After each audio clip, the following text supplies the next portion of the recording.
क्या पाकिस्तान में लूट के दिन फिर लौट आए? क्या पाकिस्तान में आटा फिर से सोना बनने वाला है? क्या पाकिस्तान में रोटी फिर से चांद बनने वाली है?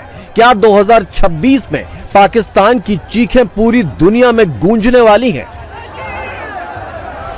इन सारे सवालों का जवाब है हां, क्योंकि पाकिस्तान में 2026 कैसा होगा इसका ट्रेलर 2025 के आखिरी महीने में ही रिलीज हो चुका है। खर्चा चलाने के लिए पाकिस्तान की सरकारी एयरलाइन PIA को कौड़ियों के भाव बेचना पड़ गया है। 2 साल पहले आटे की लूट की जो तस्वीरें पूरी दुनिया में वायरल हो रही थीं, उसका पार्ट 2 भी पाकिस्तान से बहुत जल्द आने वाला है। पाकिस्तान में आटे की कीमत फिर से 150 रुपए किलो के पार जा चुकी है। टमाटर 600 रुपए किलो तक पहुंच चुका है। प्याज 250 रुपए किलो, अंडे 400 रुपए दर्जन, दूध 400 रुपए लीटर और शक्कर के दाम 140 रुपए किलो तक पहुंच चुके हैं।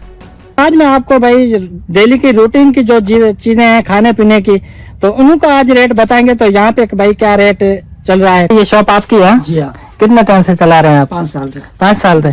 तो हेमंत भाई डेली की रूटीन की जो चीजें हैं इनका आप रेट बता सकते हैं हमें? बताएंगे। तो चीनी का क्या रेट है? चीनी 165 रुपए। चीनी 165 रुपए किलो है।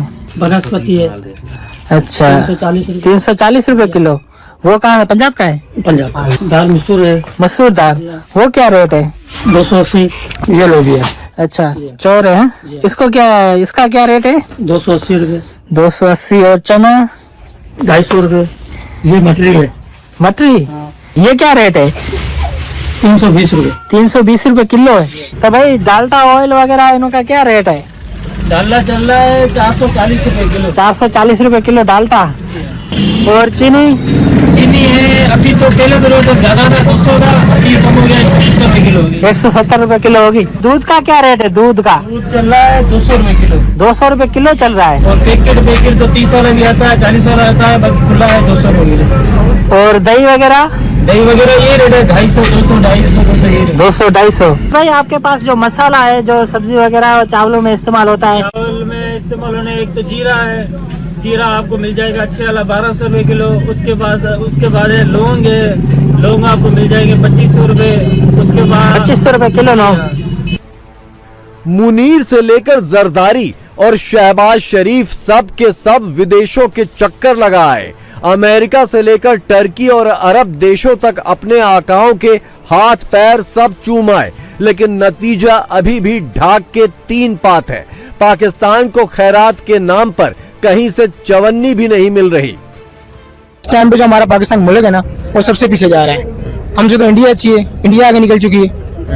वहाँ का एक छोटा सा कस्बा है, छोटा सा शहर है, वो भी हमारे पाकिस्तान से आगे निकल चुका है। करेंसी के लिहाज से देखा जाए, महंगाई के हिसाब से देखा जाए, हमारे पाकिस्तान इस टाइम पे सब कंट्रियां आगे हैं और हमारा पाकिस्तान सबसे पीछे जा रहा है। करप्शन बहुत ज्यादा है। हमारी जो गवर्नमेंट है ना, वो हम पाकिस्तानी को आवाम के लिए बिल्कुल नहीं सोच रही है। कराची के हालात देख रहे हैं अभी आप, वैसे के वैसे सड़कें टूटी हुई है, यानी किसी के घर में पानी नहीं आ रहा है, किसी का पानी का मसला है, किसी का बिजली का मसला है, लोड शेडिंग का मसला है। सबसे बड़ी चीजें तो यही है पाकिस्तान में चल रही है। पाकिस्तान तो अभी सामने या पीछे ही जा रहे हैं, तरक्की कहाँ कर रहे हैं। कोई ऐसा काम हमको नजर नहीं आ रहा है कि बेरोजगारी इतनी हो गई है कि लोग मस्जिदों के अंदर भीख मांगना शुरू कर दिए। बच्चों को लेके आते हैं, बोलते हैं कि अभी हमारे को जूठा खाना दो ताकि हम बच्चों को खिलावे। हर मस्जिद पे खड़े रहते और बोलते बेचारे ये करे बेरोजगार। भिखारी पाकिस्तान में सिर्फ थोड़ी भीख मांग रहे। पाकिस्तानी भिखारी तो दुबई, सऊदी अरब, गल्फ, युगांडा जैसी गरीब कंट्री में भी चले गए। पाकिस्तानी भिखारी तो मुल्क से बाहर भी भीख मांग रहे। जनरल आसिम मुनीर ने पाकिस्तानियों को 2 नेशंस थ्योरी का चूरण चटा चटा कर उनकी रोटी छीन ली, क्योंकि रोटी के लिए आटा नहीं है और आटे के लिए पैसा नहीं है।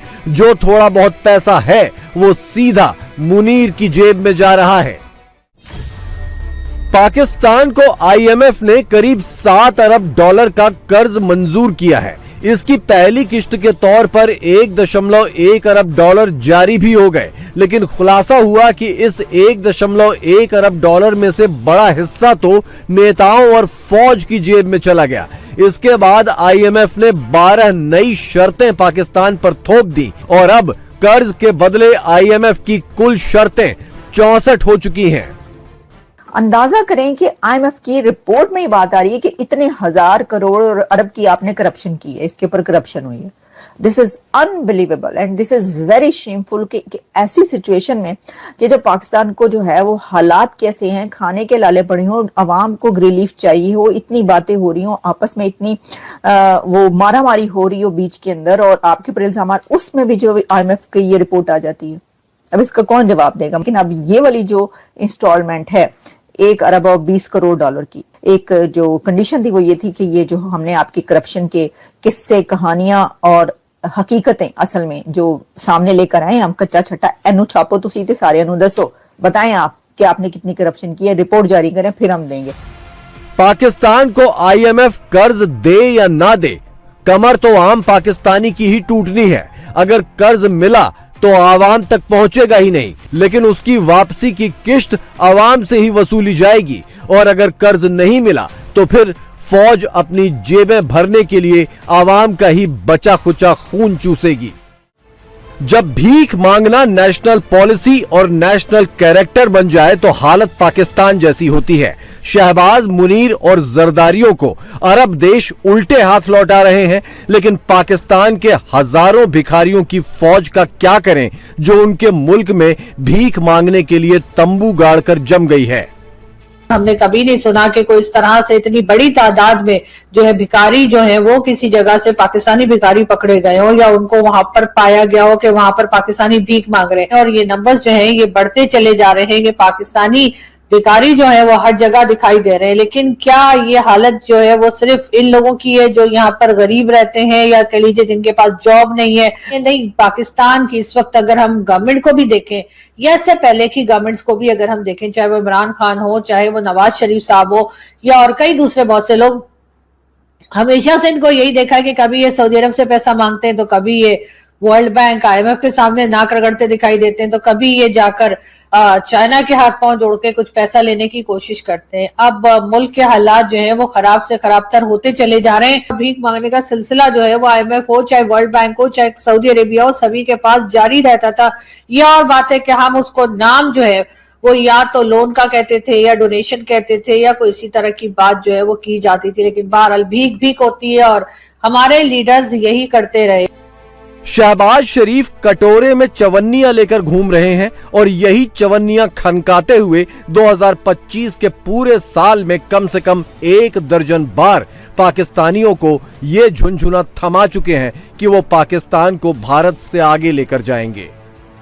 पाकिस्तान असी इंशाअल्लाह उस रब नूं मंजूर, रब सोने नूं मंजूर है, उस रब सोने नूं मंजूर होया तो इंशाअल्लाह मेहनत करांगे, रात दिन मेहनत करांगे तो एक दिन आएगा कि हिंदुस्तान पिछले छोटे थे, मेरा नाम शहबाज शरीफ नहीं है।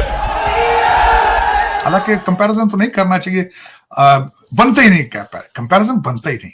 आज भी मैं एक जगह बैठा था दोपहर को, एक मीटिंग में, तो किसी ने कहा यार, मैंने कहा यार पाकिस्तान से कंपैरिजन बनता नहीं है, हमारा कंट्री जो है वो कर्जों पे है, इमदादों पे है, लूट मार है। आप रिसेंटली इत्तेफाक हुआ है कि 22,000 ब्यूरोक्रेट डुअल सिटीजन है। भारत के अंदर ये चीजें नहीं। भारत के पिछले 5 वजीर आजम कहां थे? भारत के अंदर होंगे। पिछले 5 चीफ जस्टिस कहां होंगे? भारत के अंदर होंगे। मिलिट्री चीफ पिछले 5, वो सारे भारत के अंदर होंगे। हमारे सिटिंग जो है वो पाकिस्तान के अंदर नहीं है। मैं इस वक्त बता सकता हूं कि आपके कितने जजेस, चीफ सुप्रीम कोर्ट के जजेस के इनके बच्चे कहां हैं? They are not in Pakistan, they are not.